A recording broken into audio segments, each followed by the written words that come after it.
Welcome to Speak Up and Stay Alive Radio with author, speaker, and your host, Pat Rouleau. Serving you a generous helping of everything you need to know to help you and your loved ones stay safe during any doctor or hospital visit. The program is not intended to replace medical advice from a licensed professional, but rather to encourage you to become a well-informed participant in your health and well-being. And now, your host, Pat Rouleau. Hello, I'm Pat Rouleau. Welcome to The Voice for Patient Safety. I'm glad you're here because today we once again have a show filled to the very last minute with a wide variety of ways to help you survive a healthcare or hospital encounter. Our guest later in the show has some especially useful advice when it comes to keeping our older family members out of the hospital, plus even more suggestions if they do land in the hospital. And I do believe the boys are here to play a fun game, and I have a bonus segment today called A Brush with Danger. So, you know the drill. Sit back, relax, kick up your feet, have a cool drink, and turn off that darned radiation-emitting cell phone, because it's time to get to it. So let's get to it, because now it's time for the healthcare hazard of the week. Oh, what a few weeks I've had. Normally, I don't have much opportunity to hang out at a doctor's office, but I've accompanied Bob to a few visits lately to help get his blood pressure under control, and at the same time have taken my mom for a few visits due to some sudden health issues. Let's start with Bob's encounters. While everyone was exceedingly friendly and kind, I must say that the first and most consistent lapse in patient safety revolves around the lack of hand washing. No one washed hands. Period. And now, with electronic charting, there is a computer in every exam room. The preliminary nurse or aide on every occasion asked a bunch of questions and entered the answers into the computer. Never washed hands, never sanitized the keyboard, then proceeded to handle the blood pressure machine, wrap it around Bob's arm, enter the information into the keyboard, walk out of the room, re-enter, touch the doorknob, start typing, take another blood pressure reading. And all the while I'm yelling in my head, cross-contamination, people! Next, the doctor entered, did her exam, of course, didn't wash hands, and wrote prescriptions for all kinds of things. Blood pressure medication, a painkiller in case you have pain, a pill for dizziness, a vitamin D supplement, which ultimately we did not fill, except for the low-dose blood pressure medication, which is what we came in for.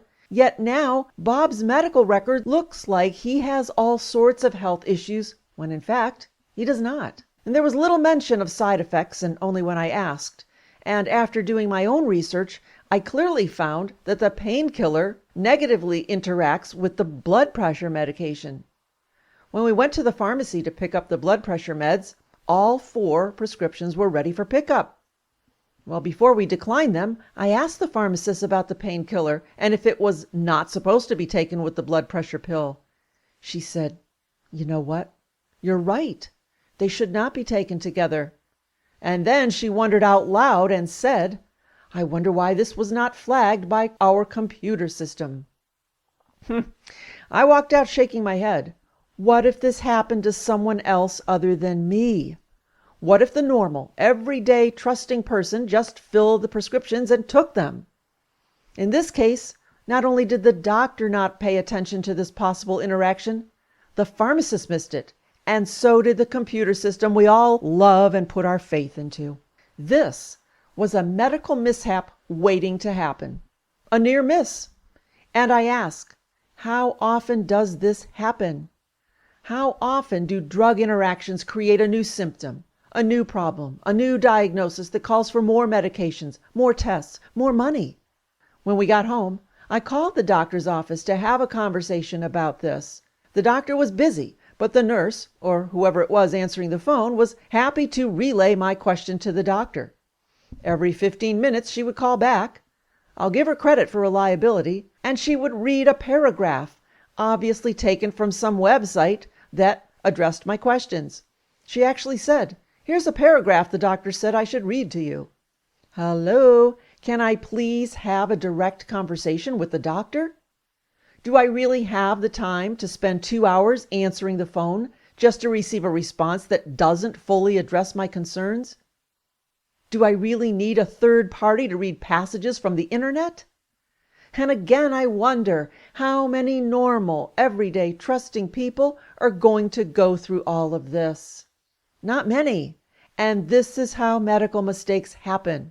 Knowing this, I hope you too can learn from my experience.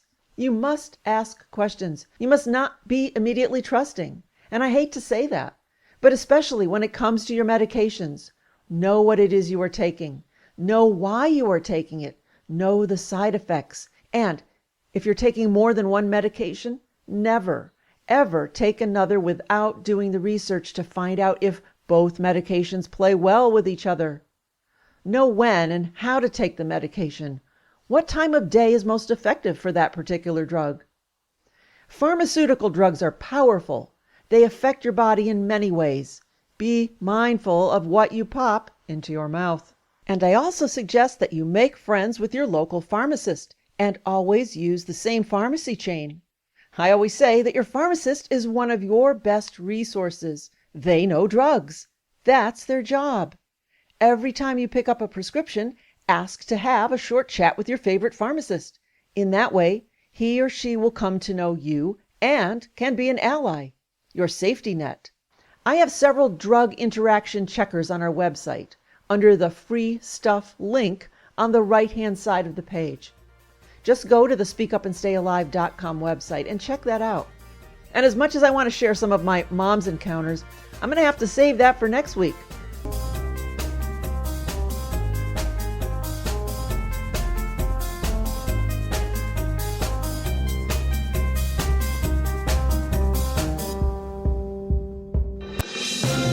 And with that, let's hear some legal news you can use.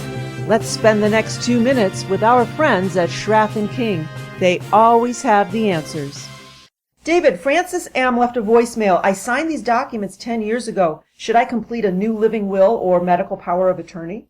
Pat, we generally recommend that clients review their estate planning documents every 5 years. Estate planning documents would include their advanced healthcare directives, including the living will declaration and healthcare power of attorney. They will not necessarily have to do new documents. The documents they signed 10 years ago will still be valid and honored, but it's always good advice to review those periodically. And in fact, the language within these standardized forms for those documents has changed a number of times in the last 10 years. So some of those changes perhaps are appropriate for the client to consider by executing new documents. And if our listeners have more questions, where can they reach you? We can be reached by telephone at 440-585-1600, on our website at schraffking.com, 440-585-1600. Great advice. Thank you for taking the time to help us today. You're welcome, Pat. Schraff & King in Willoughby Hills, just south of Route 6. Visit them online at schraffking.com.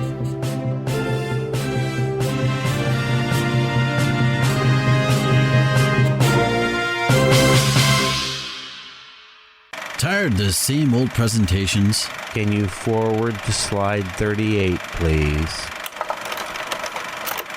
Are you looking for a new, out-of-the-box topic for your next event? Want your group to leave inspired, informed, and satisfied? No PowerPoint presentations and dim lights here. No snoring or snoozing goes on during Pat's presentations. To help your entire group, organization, business, or church stay safe during any healthcare or hospital experience, invite Pat to speak. Her presentation formats vary from 15-minute small talks to 30-minute lunch and learns, to 1-hour events called The Scoop, to full days. Pick a topic from her website or request your own.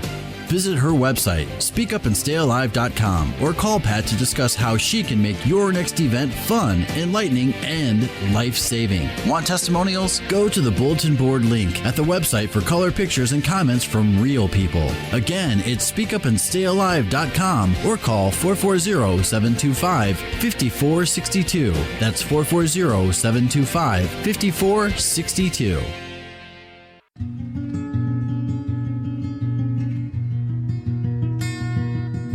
Well, you're listening to Speak Up and Stay Alive, Patient Safety Radio, and I am your hostess, Pat Rulo, the radio voice for patient safety and a positive patient experience. And I take great pride in bringing you some of the world's top talent when it comes to our guest segment. And today, I'm just thrilled to continue that tradition because with us right now is Ann Tumlison, founder of Daughterhood.org, an organization whose mission is to support and build confidence in women who are managing their parents' care. Ann has over 2 decades of experience creating solutions to the hard problems of paying for and delivering high-quality care to older adults. She recently testified before Congress and appeared before the Congressional Long-Term Care Commission. She speaks and writes frequently for a wide range of audiences, and her website, Daughterhood.org, brings her expertise and unique voice to women who manage their parents' care. Ann also coaches women and men to insist on excellent care and a meaningful experience for their parents. And wow, doesn't that align perfectly with this program's mission? So when I discovered Ann and Daughterhood.org, it took me less than 3 seconds to invite her to the show. So Ann, welcome to our show and thank you for being here.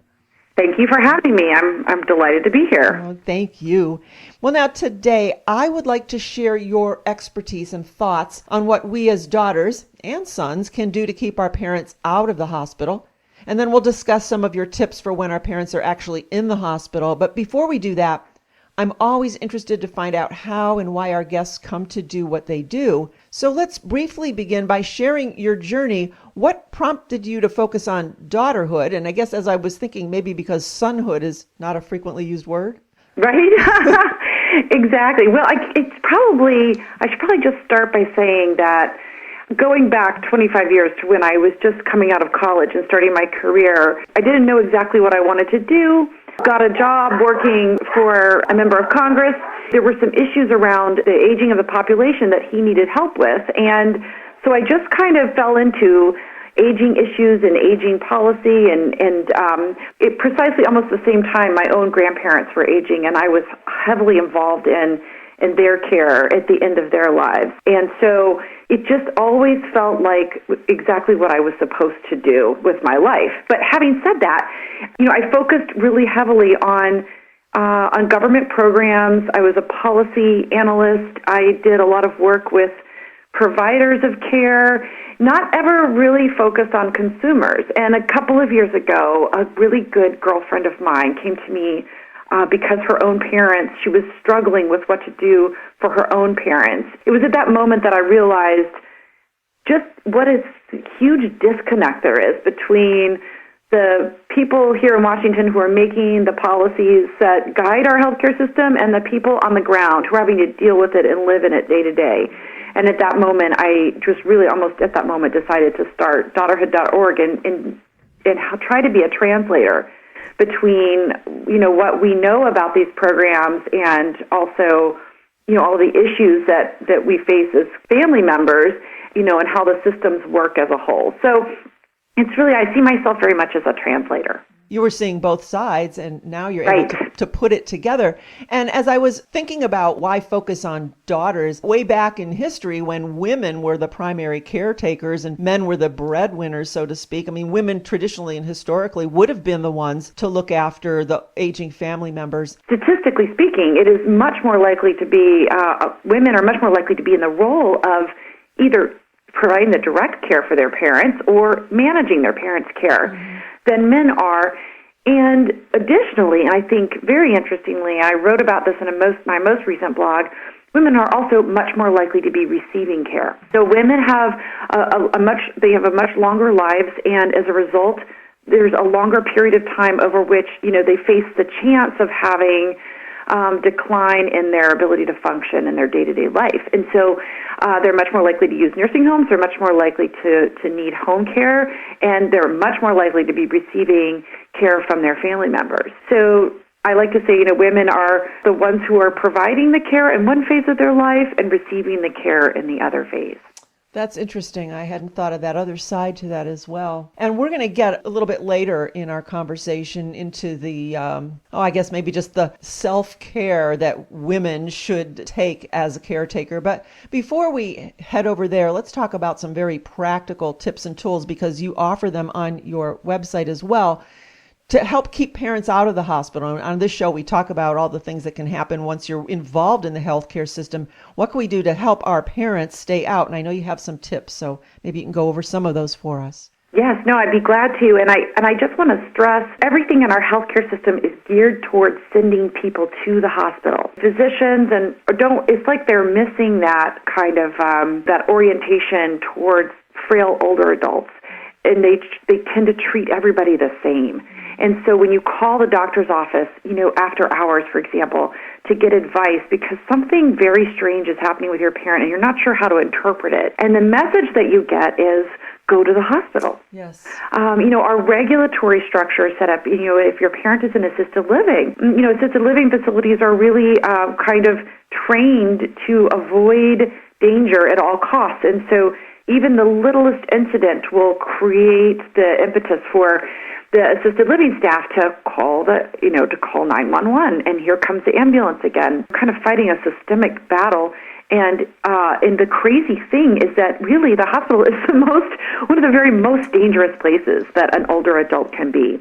And so I really like to coach people and to encourage people to think about the ways in which they can avoid the hospital. And absolutely one of the most frequent injuries that older adults face is from falling. A third of all older adults fall every year, and created such a huge cost to the healthcare system that the Centers for Disease Control has actually implemented an entire program around falls prevention for older adults. But falls are what send older adults to the hospital. There's a lot of things that you can do simply around the home to improve the safety of the home. It's things like throw rugs and, electrical cords and lighting.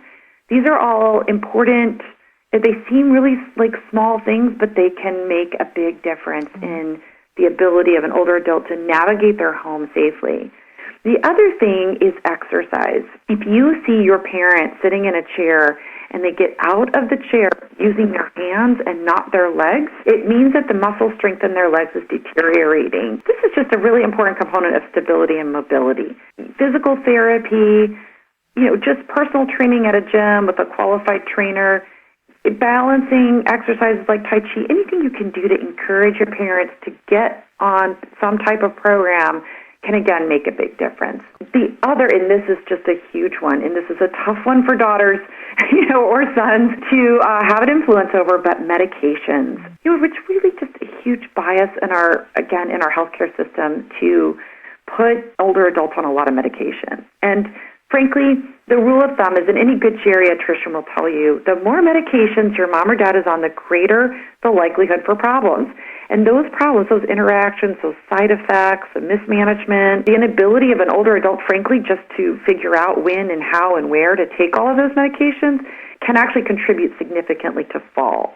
And specifically, medications like the benzodiazepines, the Valium, the Xanax, over-the-counter sedatives like Benadryl, those can very much impair balance, and that can lead to falls. And furthermore, just the medication, the interactions of medications can create other kinds of acute medical problems. So what I say is, try to get involved in the conversation with the physician and your parent. I want all family caregivers to know that, they are very right to challenge and to question and to seek multiple opinions around this issue, because not all physicians get it. So just because it's a physician doesn't mean they're right. So avoiding falls, reducing medications, and then, I'm just always shocked at the degree to which we still think that surgery is the answer to all of our problems, particularly among older adults. Yes. We love surgery. Yep. But this is a really dangerous and complicated event for a frail older adult. If you're getting the recommendation that your 85-year-old parent or your 90-year-old parent needs surgery for something, I really recommend seeking a second opinion for that. It's important to kind of revisit with your parent, what are the goals? what is it we're trying to accomplish at this stage? What kind of quality of life do you want to have? Because if you go into a hospital for surgery and the complications from that surgery and that hospital stay are significant, which it's highly likely they will be, what you come out of the hospital with is not necessarily an improved quality of life. You are singing my song. As I'm listening to this, I've experienced this personally, these 3 touch points with my mom. The fall is what initiated this whole situation with her. Right. Reducing medications. How many times have I been with her at the doctor and they'll just say, her cholesterol level is fine, but they prescribe a statin. Right. And when I question that, boy, I get some anger and some serious pushback to the point where they won't even make eye contact with me the next time I come in.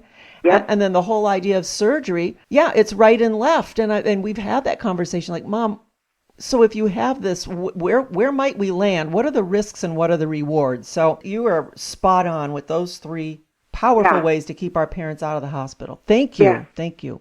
I think it's worth pausing here for a minute. And, I don't mean to bash doctors because, certainly there are a lot of doctors out there doing amazing work.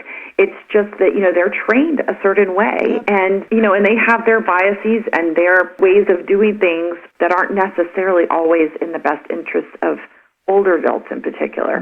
Right. You've got the whole law of the instrument. If you talk to a surgeon, obviously that's what they want to do because that's what they do. And then you've got an interesting remuneration system where there's kickbacks and those type of things. So I'm going to prescribe this because I've got to deal with a pharmaceutical company. So we need to be wary and look out for ourselves and not accept the very first answer. That's right. Exactly. And I think more than anything, I don't know about other women, but just to speak for myself and some of my friends, we tend to be geared towards accommodation and wanting to reduce conflict and wanting to find kind of a cooperative or collaborative approach to things.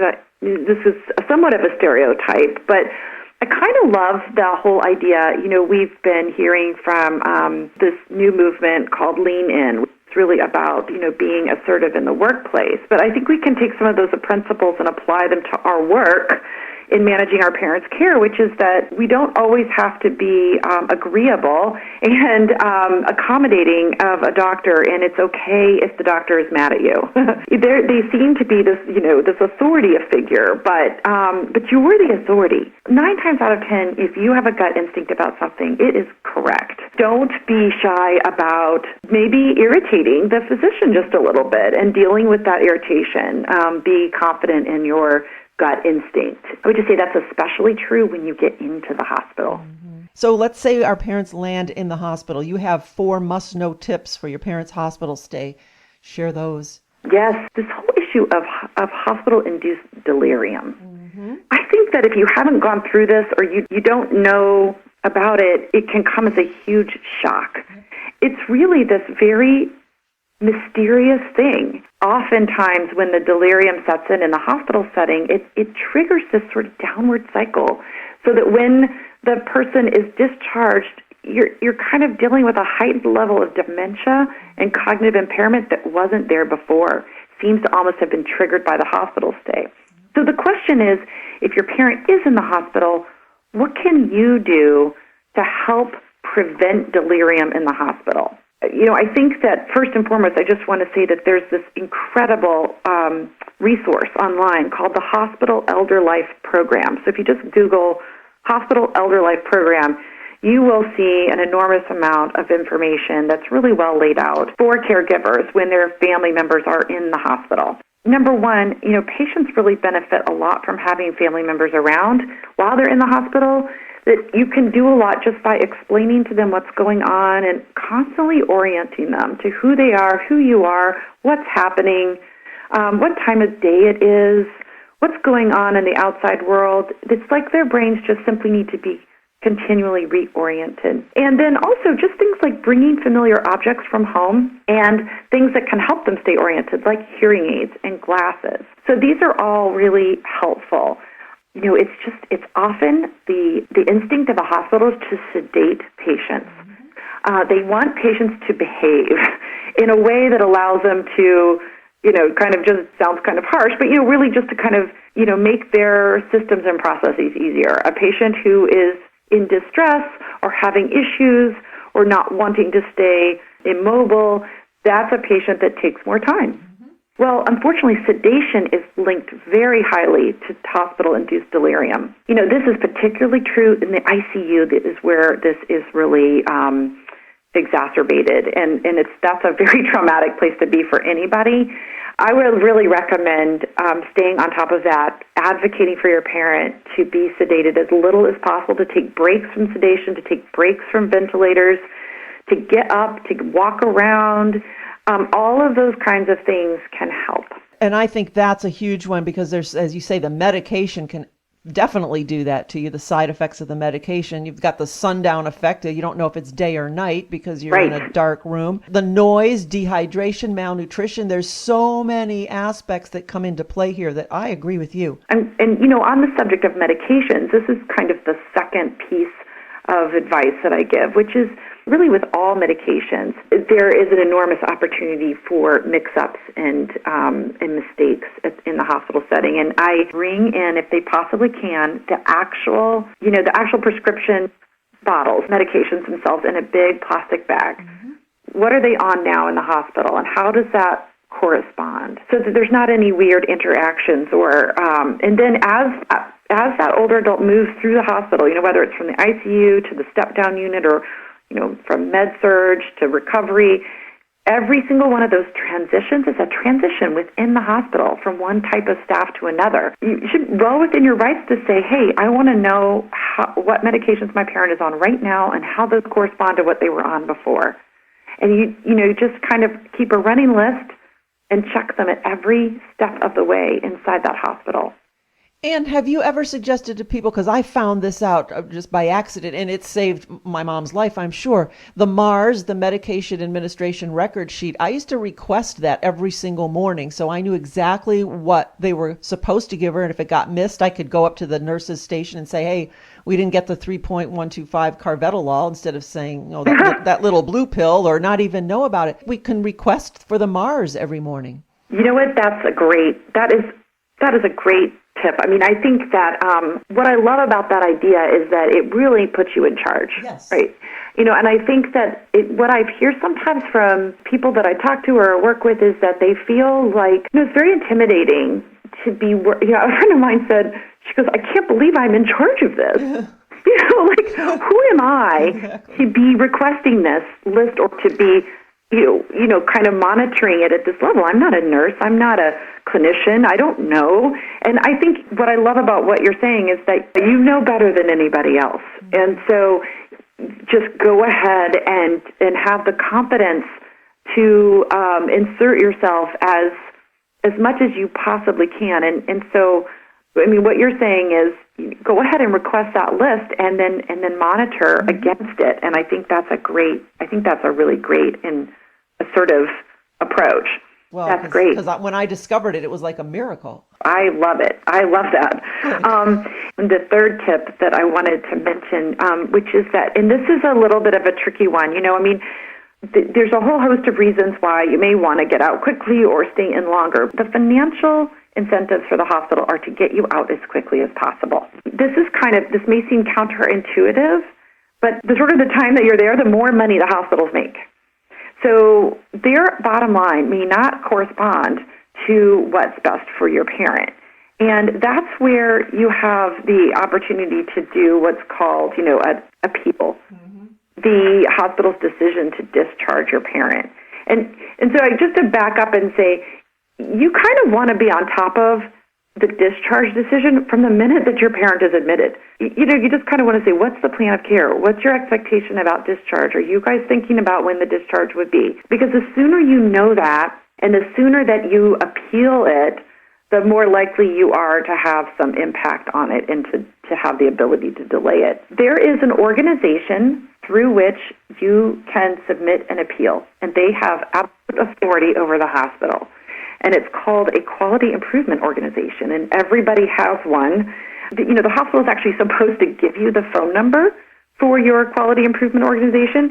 If they don't, all you need to do is just Google those words, Quality Improvement Organization, and you will get the phone number for the area where you live. What you want to just do is say, I'd like an expedited review of my parent's discharge from this hospital. And what that does is that during the time that review is taking place, any kind of out-of-pocket costs will be covered by Medicare until the decision is made. Just that process alone can slow down the discharge to give you a little bit more time. And then the final one is, I call it knowing your parent's status. We were talking earlier in the segment about trying to avoid being in the hospital in the first place. When an older adult is sent to the hospital and the cause is unclear, the reason is unclear, and the hospital is a little nervous about admitting your parent as an inpatient. If your parent doesn't really need hospital-level care, the hospital will get in trouble with Medicare. So there's all of these complicated rules that sometimes create a situation in which the hospital decides to observe your parent as an outpatient and not an inpatient. So while that sounds really complicated, the distinction is important only in the sense that when your parent is discharged, if they were only observed as an outpatient for the entire time they were there, you can't qualify for Medicare coverage of one of the most frequently used types of rehabilitation care in a skilled nursing facility. The bottom line here is you just want to ask the hospital while your parent is there, I just want to know, is my parent being admitted as an inpatient or observed as an outpatient? And if they say observed as an outpatient, you just want to question them and say, what does this mean for the type of care my parent can receive when they leave the hospital, when he or she leaves the hospital? Wow, a very important distinction also for your pocketbook, right? Right, exactly, because if you end up in a skilled nursing facility for rehabilitation care and you were never admitted as an inpatient to the hospital, then you have to pay the full cost of that rehabilitation care. Medicare will not cover it. Right. And how many people get caught with their pants down, so to speak, with that one. So yeah, know your parent's status. So important. What you're saying to help keep our parents out and what happens when they're in, this is such a huge responsibility. And for the average person like myself or, anyone else, we don't have that kind of background. We're trying to do the best that we can. It's exhausting. So maybe you can give us a pep talk for anyone who has been or currently is or who might be a caretaker for their parent. Do you have any suggestions for how we can do that well without beating ourselves up?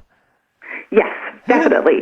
And we were talking about why I named the website Daughterhood, and I actually have a blog on it. Why Daughterhood? It's because I found that so our healthcare system is absolutely and completely dysfunctional. It really does not work to serve the needs, particularly of frail older adults. And there's a lot that's being written about this right now. This is a huge focus of hospitals and health systems and managed care plans. We all understand that this is a mess. What I found is that when women encounter a system that's failing, they feel like they're failing. Like, this isn't working, so I must be failing. There must be something that I'm not doing. I'm not good enough. My efforts aren't good enough. If I just tried harder, everything would be better. But really what's happening is the system is failing. And you, the daughter, are doing actually what is the equivalent of a heroic job at navigating all of it. So I always want to just say what you are doing and your efforts are absolutely more than good enough. That it's not you, it's the system. Well, we might want to record that and just put it in our pocket when we need that little bit of a pep talk, because I think many of us have been there. Yeah. Right, yeah. Exactly. Well, I know there's so much more that we can chat about today. Is there anything of passion that you would like to bring up that we didn't talk about today you think is important? We are in a really interesting time in history. We're about to have, our whole society is about to be turned upside down in terms of the aging of the population. We are going to have, in just 5 years, we are going to have an incredible increase in the rate of growth of people over age 85. And, I think my passion really is how can we prepare our communities and our healthcare systems and our families for this change. And we hear so much about individual responsibility, making sure we're saving enough, making sure we buy the right kinds of insurance. Even through my blog and this work that you and I are doing, getting informed and being smart, and that's all fine. This isn't anything that any one person can do alone. This is something that we have to do together as a community of women around the country and as communities around our parents. And so I'm just really excited to work with not just women who are caring for their parents, but also healthcare providers and long-term care providers around creating just better opportunities for all of us to work together to take care of our parents. So it's not all on you. Oh, you've got a big job ahead of you, don't you? Wow, Ann. Well, where can folks go to learn more about you and what you do? I know we mentioned your website. Share that and anything else with us. I would love it if your listeners would visit my website. It's really easy to find, www.daughterhood.org. But also I have a very active Facebook community, so you can find me on Facebook. You know, I post a lot of things there that I think are interesting and important for family members to know and to focus on. So those are the two main places right now. Excellent. Daughterhood.org. Well, Ann, you say it well on your website. Safely and effectively caring for an aging parent is too much for one person to do alone. The Daughterhood blog and website are about helping you to see that your efforts are good enough, and you said it before, actually heroic, and that you are not failing. It's our health and elder care systems that are failing by making caring for your parents harder than it should be, and that's what Daughterhood.org wants to change. And so I ask everyone to please subscribe to Ann's newsletter to get her blog delivered right to your inbox, along with other important information about the Daughterhood community, daughterhood.org. Ann, you are awesome. Thank you. Thank you. So are you. Thank you so much for your program and for having me. It's been my pleasure. We'll have to do more again, too. Definitely. All right, thanks. I love that.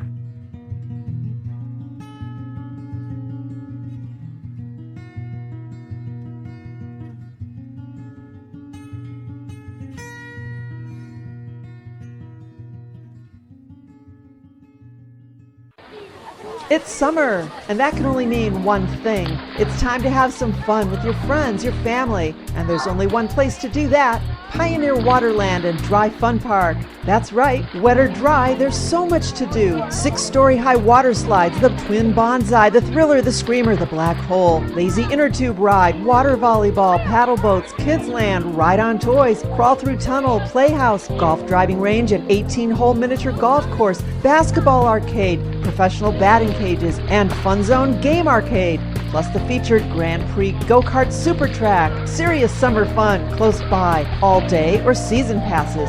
For a summer you'll remember forever, visit Pioneer Waterland and Dry Fun Park, 10661 Kyle Road in Chardon, Ohio, 440-285-0910, or visit the website pioneerwaterland.com. See you there.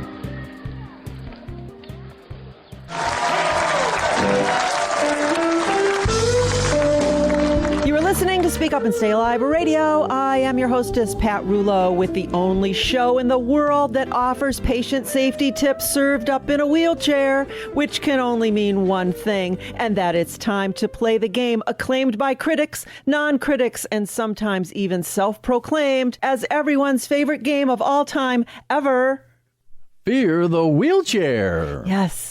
By now, you've probably heard me talk about how I fear the wheelchairs that grace the front doors of almost every hospital. Patients and visitors get out of their cars and hop into the wheelchair, and I always wonder, where have they been? What have they touched? Then they wheel around the hospital, use the bathroom, sit in waiting rooms, visit patients, all the while picking up additional and deadly hospital bacteria like MRSA, C. diff, a bit of E. coli, and perhaps some candida yeast. And at the end of the day, they're back in their car, leaving the contaminated wheelchair at the front door of the hospital, ready for the next person to climb aboard. This makes the wheelchair a high-touch, highly contaminated vehicle, capable of spreading infections all over the place. So the wheelchair is now this show's representation of all hospital hazards, kind of like our mascot. So here we go, our favorite game of... Fear the wheelchair. Listen as Joe reads some right or wrong statements. Then, even though I can't hear you, shout out your answers along with Bob. Is the statement right? Or is it wrong? Joe? All right, here we go. Right or wrong, always order tomatoes on your sandwich. You'll probably get them anyway, and you don't want to irritate the employee with a special request. Seriously? Is that the question? Of course not. Here's the real question. Right or wrong, to stand out in a hospital in a positive way, bring photos of yourself and your family. What do you think about that, Bob? Well, I think that's definitely right. Yes, that is one way to show your healthcare staff that you are a real person with a real life and not just another ringing call button. Relationships make the difference. Right or wrong, if a doctor shows empathy, that means something has gone terribly wrong. Ooh, what do you think, Bobby? That may be right. That's wrong. Empathy is a good thing. Here we go again with the clapping and the wrong answers. I don't know what's going on here, folks, but empathy is a good thing. If a doctor speaks to you with understanding, feeling, and emotion, be sure to reinforce that behavior and say, thank you for talking with me like this. I appreciate your saying this. We are all human beings, and it really shouldn't be that difficult to communicate from the heart. Right or wrong, long-term care only occurs in a nursing home. What do you think, Bob? I'm going to say right. Right. Well, that's what most people tend to think, Bob, but actually long-term care can happen within the home, assisted living facility, or adult family home, or even a nursing home. Everyone should have some sort of plan for their long-term care, making it an essential part of our life's plan in general. Right or wrong, use a low-toxic product to clean your home, such as Dawn dishwashing detergent. What do you think, Bobby? I remember that. That one's right. Right, that is right. And a microfiber cloth. Microfiber picks up and holds the soil better than other rags, and you want to use products that do not contain dangerous chemicals and fumes. Right or wrong, patients should refuse to talk with the hospital if a medical mistake happens. Now what, Bob? Oh, that's wrong. You are correct about that. Conversation is a way to maximize your chances to resolve the issue. Communication is key, and both patients and healthcare staff must come together in an attempt to create a common resolution outside of the courthouse. Just another point in favor of relationships. Right or wrong, the superbug MRSA can live on hairbrushes. Ooh, what do you think about that, I Bobby? don't know about that. That may be wrong. Ooh, no, that is right. And stay tuned, because later in the show, I've got some hair-raising news about this, Bob. It'll make you wish you were bald. Remember, the more you know. Joe's shaking his head. Remember, the more you know, the safer you'll be. And you heard about it here on Speak Up and Stay Alive Radio. Thanks, guys, for playing everyone's favorite game. Fear the wheelchair. You are listening to Speak Up and Stay Alive Radio. I am Pat Rulo, where the boys are keeping you safe during any healthcare or hospital encounter. Coming up, a brush with danger. Stay in your seat.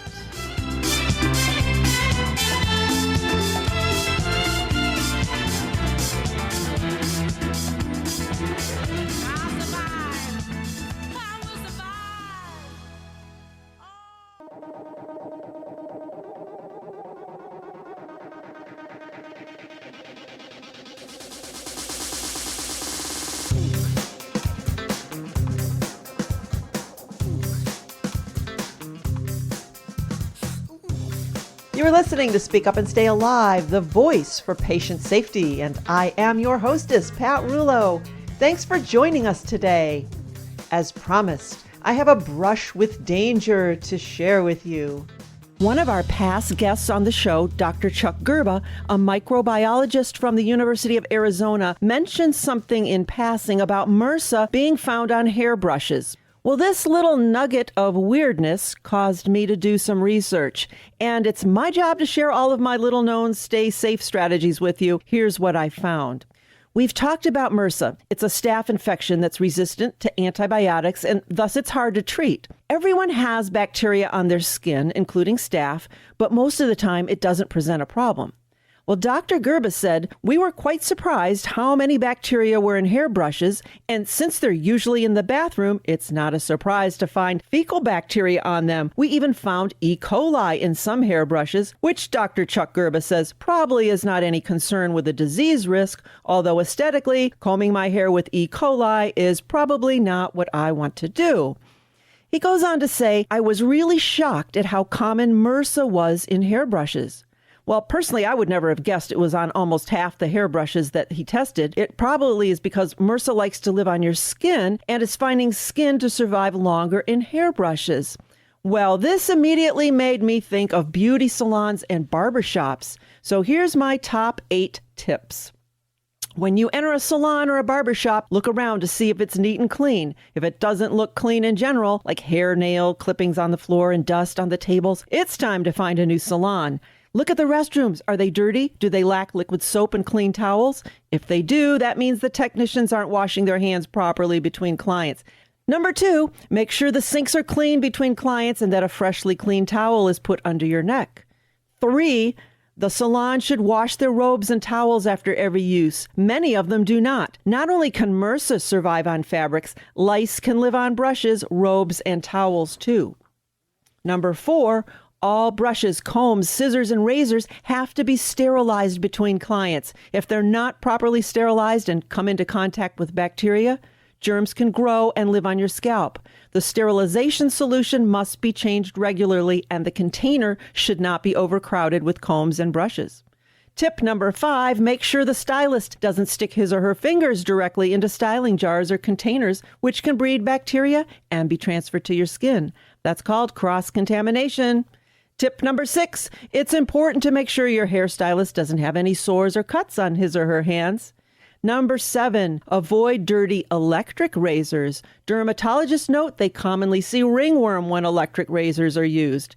And finally, Dr. Chuck Gerba concludes, you shouldn't share hairbrushes, or at least disinfect them once in a while. Have you disinfected your hairbrush lately? I know I haven't. I haven't even thought about it until now. Well, now I know what all of us will be doing after today's show, and be sure to tell a friend, MRSA is a life-threatening bacterium. There's really no need to be subjected to it when all we want is a haircut.